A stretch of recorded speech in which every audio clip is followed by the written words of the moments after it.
পশ্চিমবঙ্গের সুরক্ষার প্রশ্ন এবং যেভাবে জনবিন্যাস বদলে গেছে, আজকে আমরা প্রথম দিনই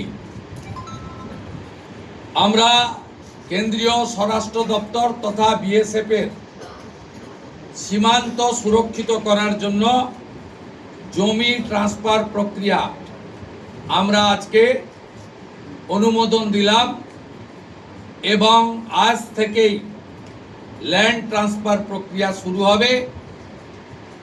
ভূমি ও রাজস্ব সচিব তাকে এবং মুখ্য সচিবকে দায়িত্ব দেওয়া হলো ৪৫ দিনের মধ্যে বিএসএফ এর প্রয়োজনীয় জমি হস্তান্তর সম্পূর্ণ করতে হবে, যা আমাদের কেন্দ্রীয় স্বরাষ্ট্রমন্ত্রী নির্বাচনের আগেই বলেছিলেন। এই কাজটা আজকে প্রথম ক্যাবিনেটে আমরা করলাম। মাননীয় প্রধানমন্ত্রী নরেন্দ্র মোদীজি তিনি বলেছিলেন প্রথম ক্যাবিনেট মিটিংয়ে আমরা আয়ুষ্মান ভারতে যুক্ত হব। আমরা আয়ুষ্মান ভারতে যুক্ত হলাম এবং সংশ্লিষ্ট দপ্তর কেন্দ্রীয় স্বাস্থ্য দপ্তরের সঙ্গে প্রয়োজনীয় যে এগ্রিমেন্ট অন্যান্য যে বিষয়গুলি রয়েছে সেটা স্বাস্থ্য সচিব, মুখ্যমন্ত্রীর দপ্তরের উপদেষ্টা এবং মুখ্য সচিব মিলিতভাবে অতি দ্রুত সম্পন্ন করবেন। অর্থাৎ আজ থেকে মাননীয় প্রধানমন্ত্রী ঘোষিত পশ্চিমবাংলার মানুষের প্রতি যে কমিটমেন্ট আজকে ভারতীয় জনতা পার্টির ক্যাবিনেট সেটা সম্পূর্ণ করলো।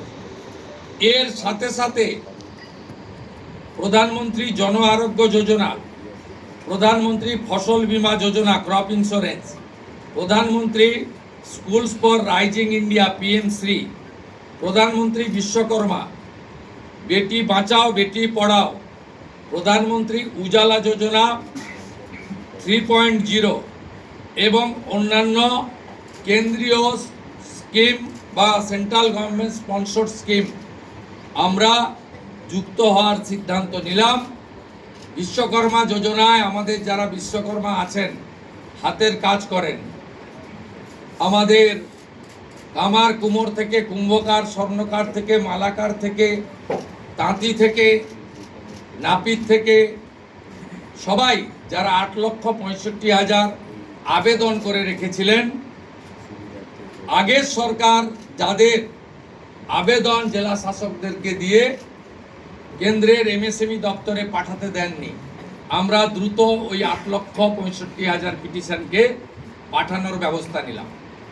আপনারা জানেন পশ্চিমবঙ্গে 11 কোটি মা বোন দিদি উজালা 1-2-তে বেনিফিটেড হচ্ছেন ভারতবর্ষে।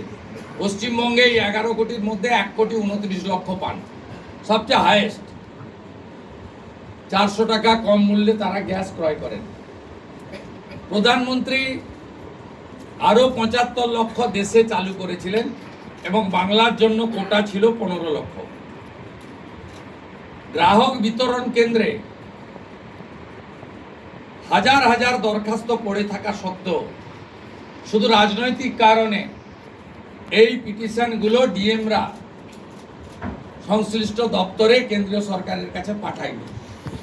তাই আমাদের মা বোন দিদিরা বঞ্চিত হচ্ছিলেন। আমরা গ্রাহক বিতরণ কেন্দ্রে পড়ে থাকা সমস্ত পিটিশন অতি দ্রুততার সঙ্গে জেলা শাসকদের সংশ্লিষ্ট কেন্দ্রীয় পেট্রোলিয়াম ডিপার্টমেন্টে পাঠিয়ে দেওয়ার নির্দেশ দিলাম। এর ফলে উজালা যোজনা 3 তাতে পশ্চিমবঙ্গের আরও কয়েক লক্ষ মা বোন দিদি যুক্ত হওয়ার সুযোগ পেলেন। বিভিন্ন বিষয়ে ভিডিও পেতে চ্যানেল হিন্দুস্তানের ইউটিউব চ্যানেল সাবস্ক্রাইব করুন www.youtube.com/channelhindustan।